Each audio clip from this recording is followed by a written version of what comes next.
जिंदगी में अगर कामयाब होना है ना, तो ये चंद चीजें अपने जहन के अंदर रखें। सबसे पहली चीज, इंसान का ईमान ऐसा होना चाहिए जैसा अल्लाह रब्बुल इज्जत ने हुक्म दिया है। अगर इंसान कमजोर ईमान के साथ वो ये चाहे कि मैं दुनिया में और आखिरत में कामयाब हो जाऊं, तो ये नामुमकिन सी बात है, ऐसा नहीं हो सकता।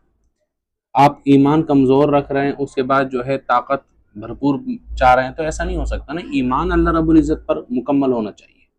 जब तक ईमान मुकम्मल नहीं होगा तो इंसान कामयाब नहीं हो सकता। दूसरी चीज, ईमान के साथ साथ इंसान के अमल मजबूत होने चाहिए, क्योंकि ईमान मुकम्मल ही तब होता है जब इंसान के अमाल शरीयत मुताहरा के जो है उसूल ज़वाबित के मुताबिक हो।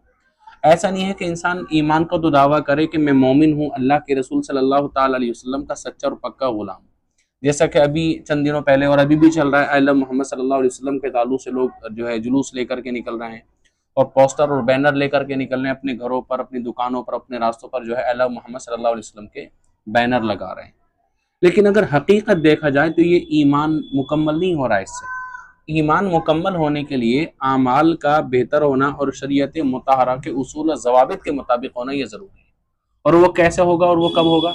वो तब होगा कि जब आमाल में आमाल खैर जो सबसे बेहतर और आमाल अफजल अफजल आमाल है, सबसे अफजल अमल है, वो क्या है? वो नमाज है। अगर आप वाकई ईमान अपना मजबूत करना चाहते हैं, रसूल अकरम सल्लल्लाहु ताला अलैहि वसल्लम की मोहब्बत का दावा करते हैं, तो फिर अब ज़रूरी है कि आप अपने ईमान के साथ साथ अपने अमल को मजबूत करें और अमल में जो अफजल आमाल है नमाज, उसको जो है पाबंदी के साथ कायम करें।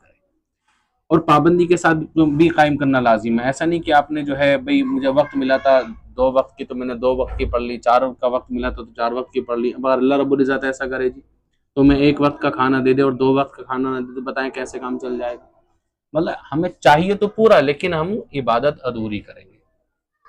अगर हम किसी से किसी काम का हुक्म देना कि मेरा फला काम कर दे, जो आपसे छोटा है, आपके घर पे बच्चा है, आपका भाई है, आपका शागिर्द है, अगर आप उससे किसी काम के लिए गए, भाई गिलास में पानी भर के ले आओ, लेकिन वो आपकी बात नहीं मान रहा है और उसने गिलास में पानी भर करके ला करके आपको नहीं दिया है, तो आप उससे नाराज हो जाएंगे। भाई मैंने तुझसे किसी चीज के लिए कहा था, तू पानी भर के नहीं लाया, मेरा कैसा छोटा भाई है तू, मेरी कैसी औलाद है, मेरा कैसा शागिर्द है तू, जब मेरी बात ही नहीं मान रहा है, मेरे हुक्म की ताबेदारी नहीं कर रहा है। तो अगर आपका छोटा भाई या आपकी औलाद या आपका शागिर्द अगर आपके ताबे है, तो आप भी तो अल्लाह और उसके रसूल के ताबे हैं ना।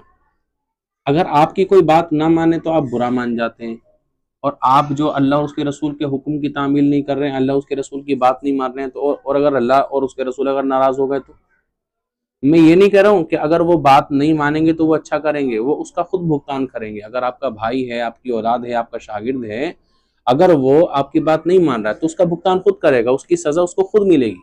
लेकिन आप जो अल्लाह और उसके रसूल की नाफरमानियां कर रहे हैं, तो आपको भी तो उसकी सजा मिलेगी ना।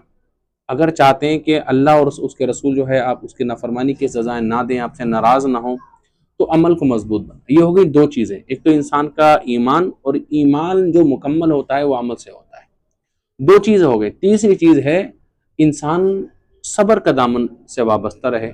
ऐसा नहीं है कि किसी ने आपको 2-4 बातें कह दी, कुछ कह दिया तो आप आपे से बाहर हो गए और लड़ाई झगड़े के लिए उतर आए, अपनी ताकत का जोर दिखाने लगे और अब उस जोम में रहे कि मैं ताकतवर हूँ, मेरे पास आदमी ज़्यादा हैं, पैसा ज़्यादा, ताकत ज़्यादा, तो मैं जो है इसका कुछ भी कर सकता हूँ।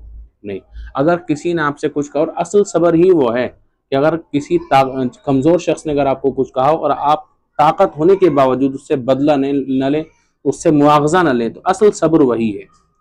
तो अल्लाह रब्बुल इज़्ज़त ने कामयाबी के राजों में एक राज ये भी इरशाद फरमाया कि ईमान, ईमान के बाद अमल, अमल के बाद में सब्र। इंसान सब्र के दामन से वाबस्ता रहे। और चौथी चीज़ जो इंसान की कामयाबी की ज़मानत देती है, वो है इंसान का हक गोयाई करना, हक बात बोलना। हक बात बोलना ये इंसान की कामयाबी का चौथा जीना है। ठीक है, अगर आपने ईमान वाले तो आप हो गए, नेक अमल भी आप करते रहे, नमाजें पढ़ते रहे, रोजे रखते रहे, ज़कात, हज वगैरह सारी चीज़ आप करते रहे, और आप पर कोई मुश्किल परेशानी आई तो आप सब्र भी करते रहे, शुक्र भी करते रहे, लेकिन आपने हक बात नहीं की। आपको पंचायत में बुलाया गया, लेकिन आपने फैसला उसके हक में किया या उसके हक की बात की जो ताकतवर ज्यादा था, आपने उसकी बात नहीं की जिसकी जो जो मजलूम था, तो फिर आप जो है अल्लाह रब्बुल इज़्ज़त की नज़र में कामयाब इंसान नहीं। कामयाब इंसान होने के लिए जो अल्लाह तबारक व तआला ने कलाम पाक के अंदर इरशाद फरमाया है, वो 4 चीज़ें बताई हैं, और चौथी चीज़ है वो हक बयानी करना। आपके मद्दे मुकाबिल में कोई कितना ताकतवर है, कोई कितना मजबूत है, लेकिन अगर या तो आप वहां जाए ना, उसको दूर रह करके कमजोर समझे, लेकिन अगर आप वहां जा रहे हैं तो फिर आपका फर्ज ये बनता है कि आप हक बात करें। ऐसा नहीं कि जो उसके वोट ज्यादा, आप प्रधान है तो ज्यादा वोट वाले की बात करेंगे अपनी। ये तो शरीयत मुताहरा से फिर जाने की बात हुई ना, ये तो मुनाफिकों वाली, काफिरों वाली, मुशरिकों वाली बात हुई। ईमान वालों की बात ये नहीं हुई, कामयाब लोगों की बात ये नहीं है। अल्लाह रब्बुल इज्जत ने फरमाया कामयाब वही है जो चार ये काम कर लेगा, क्या? ईमान, अमल, सब्र और हक गोयाई। ये चार चीजें कर लो और इसको अपनी जिंदगी का एक जो है नहज बना लो, तरीका बना लो कि मुझे ऐसा करना ही करना है। चंद दिनों के बाद देखना, अगर आपकी जिंदगी में नुमाया तब्दीलियां नहीं आए तो मैं वीडियो बनाना छोड़ दूंगा, मैं सोशल मीडिया पर आना छोड़ दूंगा, अपने अकाउंट ब्लॉक कर दूंगा। अगर ये चार चीजें आप अपनी जिंदगी का आप जो है तरीका बना लें, उसके बाद इंशाल्लाह देखना आपको कामयाबी कैसे मिलती है।